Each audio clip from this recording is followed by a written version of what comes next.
Hello दोस्तों, तो आज हम डायलिसिस के सिलेबस के बारे में बताने वाले हैं। डिप्लोमा में क्या क्या आता है, सिलेबस में क्या क्या होता है। तो इसमें 4 पेपर होते हैं, जिसमें डायलिसिस 1, डायलिसिस 2, डायलिसिस 3, डायलिसिस 4 होता है। ऐसे 4 पेपर होते हैं। ये जो 100 नंबर के होते हैं, मैक्सिमम 50 नंबर पासिंग मार्क्स होता है इसमें। तो हम बात करते हैं कि डिप्लोमा तो बात करते हैं हम क्या क्वेश्चन के बारे में, कितने क्वेश्चन आते हैं, कितने कितने नंबर के आते हैं।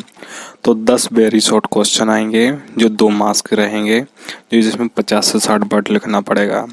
और 5 आएंगे शॉर्ट क्वेश्चन जो जिसमें 250 से 300 वर्ड लिखना पड़ेंगे, जो 10 रहेंगे और 50 नंबर के रहेंगे।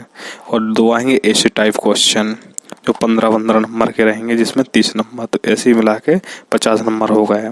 तो आइए हम बात करते हैं पेपर 1 का सिलेबस क्या क्या है, क्या क्या पूछा जाता है पेपर में, उसके बारे में बात करते हैं।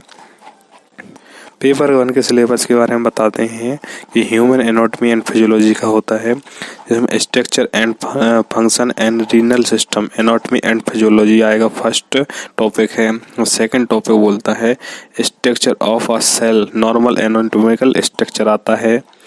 थर्ड टॉपिक है the circulatory system, heart and blood vessels.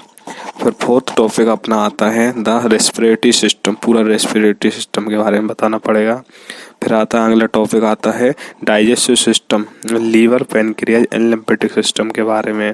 फिर आता है reproductive system, men and female दोनों का आता है। फिर एंडोक्राइन सिस्टम आता है, इसके आगे का पार्ट होता है central nervous system, brain and spinal cord के बारे में पूछता है। और फिर लास्ट टॉपिक होता है ब्लड। ये सिस्टम 9 सिस्टम आते हैं जो आपको डायलिसिस में पूछे जाते हैं, जो सेकेंड ईयर का पेपर बनता है। बात करते हैं पेपर सेकंड के बारे में, क्या क्या पूछता है। Brief description of acute renal failure, ये फर्स्ट क्वेश्चन होगा, टॉपिक हो गया पेपर सेकंड का। फिर क्रोनिक रीनल फेलियर, ये सेकंड हो गया। फिर यूरिनरी ट्रैक्ट इन्फेक्शन, ये थर्ड टॉपिक हो गया। एक्यूट नेफ्राइटिक, ये फोर्थ क्वेश्चन हो गया।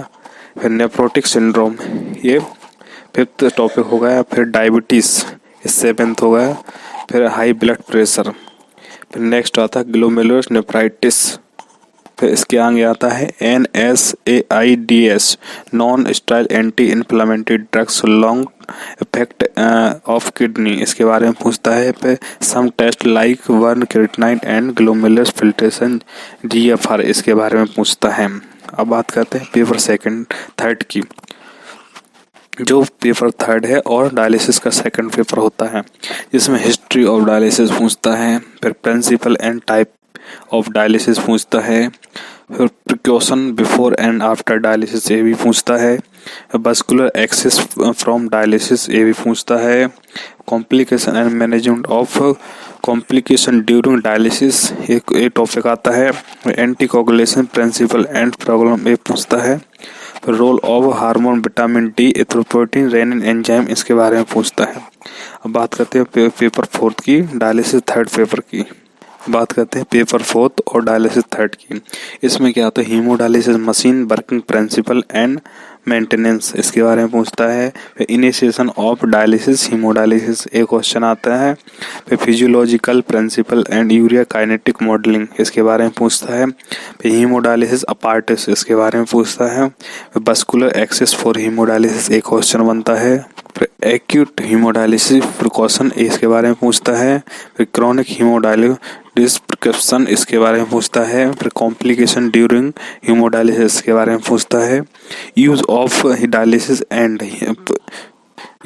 Dialysis and hemoperfusion in treatment of poisoning, इसके बारे में पूछता है। फिर water treatment plant, working principle and maintenance, इसके बारे में पूछता है। Assistant of adequacy of dialysis, एक टॉपिक आता है। फिर रीयूज ऑफ डायलिसिस, ये टॉपिक बनता है। फिर स्टाइल टेक्निक ऑफ डायलिसिस, ये टॉपिक आता है। फिर इमरजेंसीज इन डायलिसिस, ये टॉपिक बनता है। फिर इसी में होता है पेरिटोनियल डायलिसिस का, जो फिजियोलॉजी ऑफ पेरिटोनियल डायलिसिस पूछता है। अपार्टिस ऑफ पेरिटोनियल डायलिसिस पूछता है। पेरिटोनियल एक्सेस डिवाइस पूछता है। एक्यूट पेरिटोनियल डायलिसिस प्रिकॉशन ये पूछता है। फिर adequacy of peritoneal dialysis, chronic peritoneal dialysis के बारे में पूछता है। प्रिस्क्रिप्शंस असेसिंग पेरिटोनियल अल्ट्राफिल्ट्रेशन के बारे में पूछता है। फिर solute transport and volume status के बारे में पूछता है। फिर पेरिटोनिटाइज एंड एक्सिस्ट साइट इन्फेक्शन इसके बारे में पूछता है। तो इतने सारे टॉपिक आते हैं और जो चारों पेपर के टॉपिक होते हैं, और आगे चल के हमें नेक्स्ट वीडियो में इसके सभी टॉपिक के बारे में डिस्क्राइब करेंगे। वीडियो पसंद आई तो हमारे चैनल को लाइक, सब्सक्राइब एंड शेयर करें।